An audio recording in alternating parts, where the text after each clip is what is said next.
Is ADHD a disability? This is a question that's been coming up a lot in my comments lately, and it's something that I want to kind of address. I always take a strength-based approach to my content into when I think about or talk about ADHD or autism. I'm Brett. I'm an autistic boss with ADHD. My area of expertise is working in a corporate job, is working as a corporate boss, as a people manager. I have to be aware of what falls under the ADA, the Americans with Disabilities Act. This is a tricky conversation to have, as I've noticed in the comments. It brings up a lot of feelings for a lot of people. And as someone who has ADHD and has autism, I am hyper aware that the ADA allows for ADHD and autism to be considered a disability. Because of the ADA, I'm allowed to claim a reasonable accommodation should I choose to at my job because of the Americans with Disabilities Act. According to Jan, the Job Accommodations Network, the ADA does not necessarily produce a list of what is and isn't covered. However, the ADA defines a person with disability as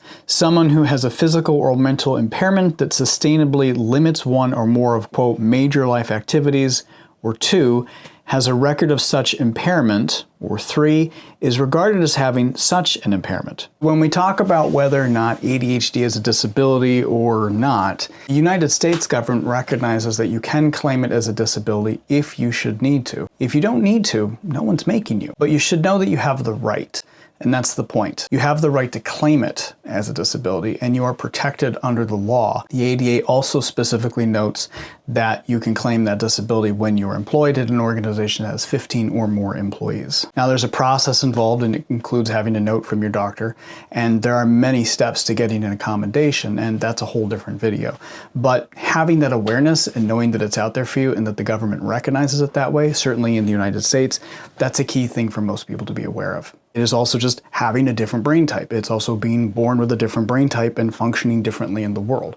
Both of these things can be true. If you need more information about checking in for an accommodation, or if you need to claim it as a disability, strongly recommend askjan.org or check out the Americans with Disabilities Act website. But not everybody needs to claim ADHD as a disability, but it can help many people to ask for reasonable accommodation for their ADHD or their autism. It's important to note too, all ADHD brains are different. All ADHD experiences are different, and every ADHD and autistic brain are unique and individual to your specific experience.